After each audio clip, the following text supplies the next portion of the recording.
Okay, may motor ka bang EXT microbike mga katropa? O meron ka bang customer na ganito ang problema sa kanyang microbike? Yung tipong namamatay sa daan, bigla-bigla na lang namamatay, o kaya parang nabibilaukan, o parang naubusan ng gas. Yun ang sintomas niya mga katropa. Mahina na ang kanyang kuryente. Kaya ang gagawin natin dito, iba-battery operated na lang natin yung motor na to para mas makatipid yung ating customer o ikaw. So tatanggalin natin yung upuan at saka yung kanyang tangke kasi andyan sa ilalim ng tangke yung kanyang CDI. Ang ipapalit natin ng CDI mga katropa ay yung CDI ng Lipan 110. Ito, 4-pin CDI plus kailangan mo ng socket para sa CDI na to. Yan yung mga kailangan mo. Kasi yung mga iba mga katropa, nagpapalit sila ng stator dito. Pinapalitan nila to pero 3-4 na buwan lang nasisira na kagad. So ang gagawin mo, mas makakatipid ka kung battery operated na lang.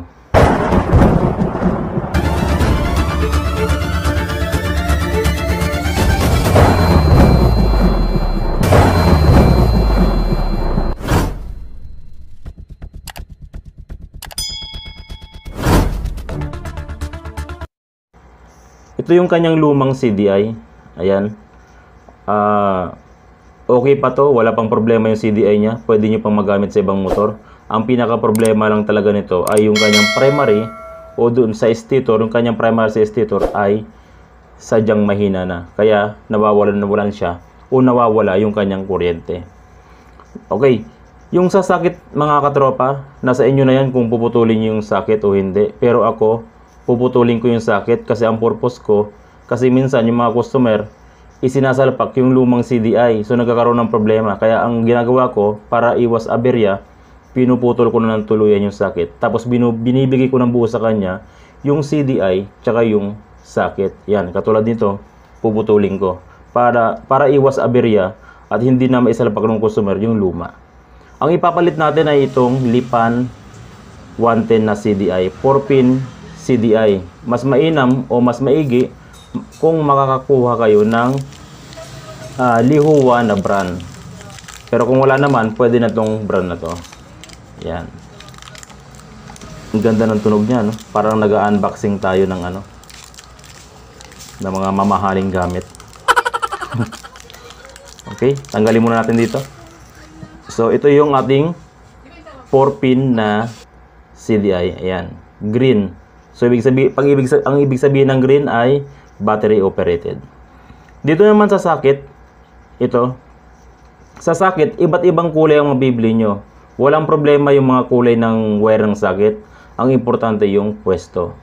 So, dito sa socket, hindi na natin kailangan yung pinakagitnang wire. Tanggalin na natin yan. Ang kailangan lang natin dito ay yung mga wire sa dulo-dulo. Ayan. So, pag bumili kayo ng socket, hindi pare-parehas ang socket hindi pare-parehas yung kulay ng mga socket na gagamitin natin. Walang problema dyan. Kahit anong kulay ng socket na gagamitin nyo. Ang importante ay yung pwesto. So, ilalagay muna natin to, yung socket sa ating CDI. Yan, salpak muna natin. Tapos, iharap nyo yung CDI sa inyo. Parang ganito ang style niya. Yan. So, isa-isahin natin. Itong bandang kaliwa, taas, ito yung ating pulser. Yan, pulser yan. Sa kaliwa, bandang baba, ito naman yung ating ground. Negative natin yan. Okay? Sa bandang taas ng kanan, ito yung ating ignition coil. Papuntang ignition coil yan. Okay? Tapos dito naman sa kanan, sa bandang baba, ito naman yung ating positive ng CDI. Papunta naman to sa ating accessories wire o doon sa susian. So, ayan yung mga pwesto ng ating mga CDI. So, hindi importante yung kulay ng ating mga wire na makukuha sa socket. Kung makakabili kayo ng socket na ibang kulay, walang problema dyan. Ang importante, yung mga pwesto ng bawat wire. Ito, pulser. Ito, ground. At ito, ignition coil. Ayan. At ito, yung ating positive o accessories wire. Ayan. Okay. So, ito yung ating pinagputulan kanina. Ito yung lumang CDI na tinanggal natin. Balatan muna natin yan. Tanggalin natin yung balat nya. Yan. Ipapaliwanag ko muna sa inyo kung para saan tong mga wire na to para may idea kayo kung ano yung mga coding na meron dito. Okay, umpisa muna natin dito sa black na mayroong lining na red. Ito yung ating primary, o ito yung galing stator, yung primary natin. Ito yung madalas masira o humihina yung kuryente, yung primary. Next natin, itong green na mayroong lining na white. Ito yung ating negative ng pulser. Ayan, o ibig sabihin, ito yung ground ng ating pulser, yung green na mayroong lining na white. So ito naman yung blue na mayroong lining na white. Ito naman yung positive ng ating pulser. Ayan, kung yung isa negative, ito yung ating positive o yung main trigger natin. So next natin, itong black na mayroong lining na white. Ito yung ating kill switch. Galing to ng susian. So pag pinatay mo yung susi, mapapasukan ng ground, mamamatay yung CDI o yung motor. Itong kulay green natin, yung solid na green natin, ito yung ating ground ng motor. Okay, negative to, ground wire. Next natin, itong black na mayroong lining na yellow.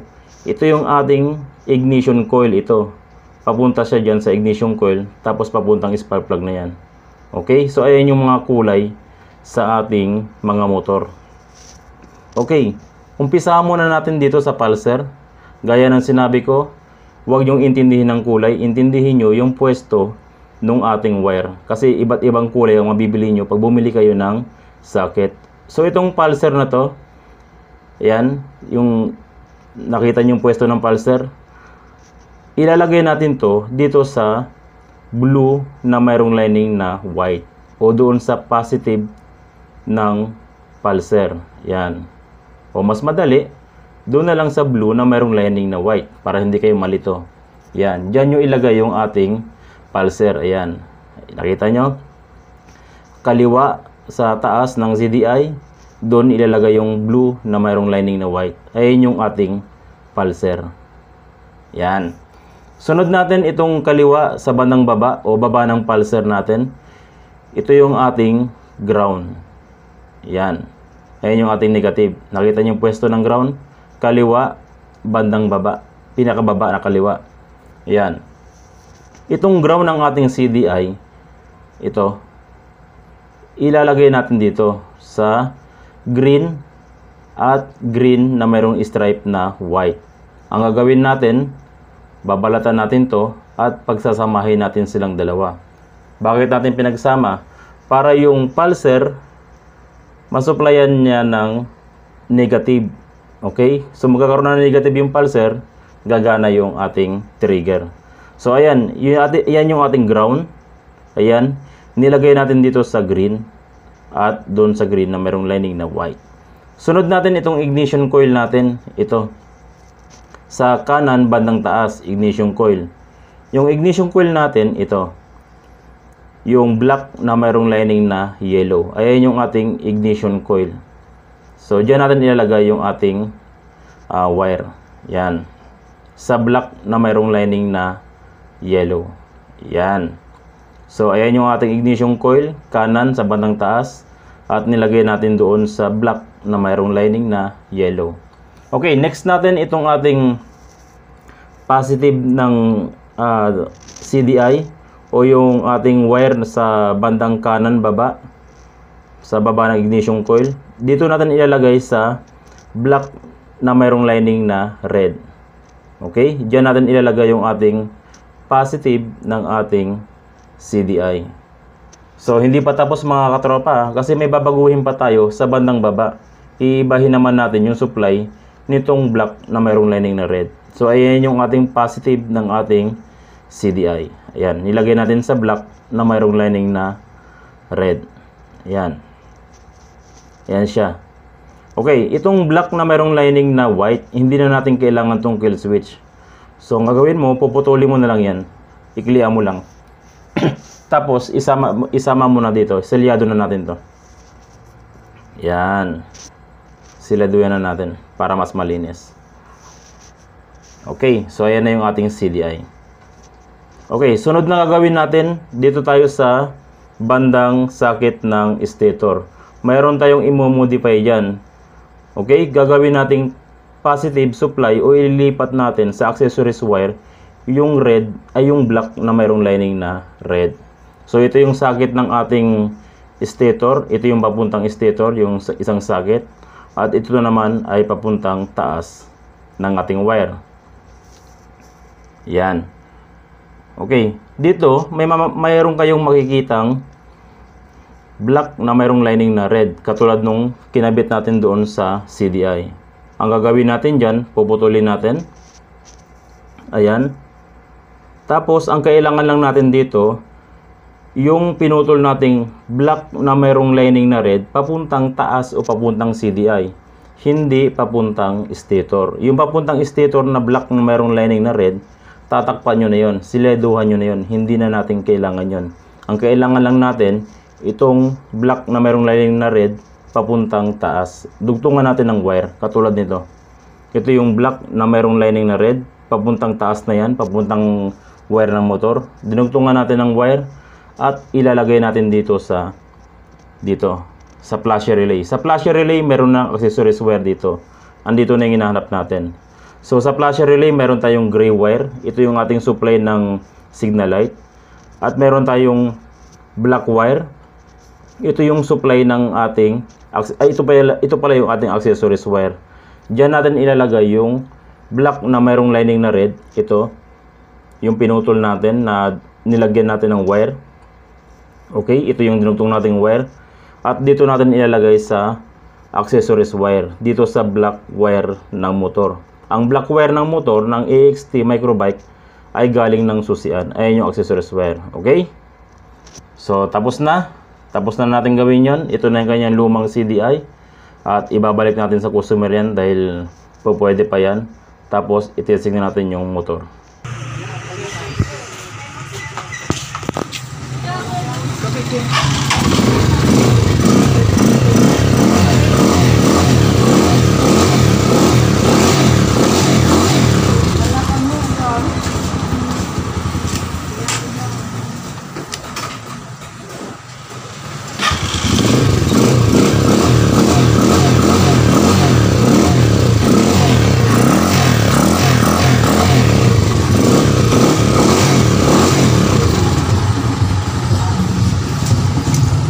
So, yun lang mga katropa. Sana nasundan nyo, nakatulong sa inyo. Sana na-i-apply nyo sa inyong personal na motor.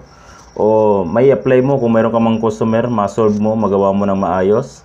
At mas makakatipid ka o mas makakatipid yung customer mo kung ganitong sistema ang gagawin mo kaysa magpalit ka ng mga local o replacement na stator.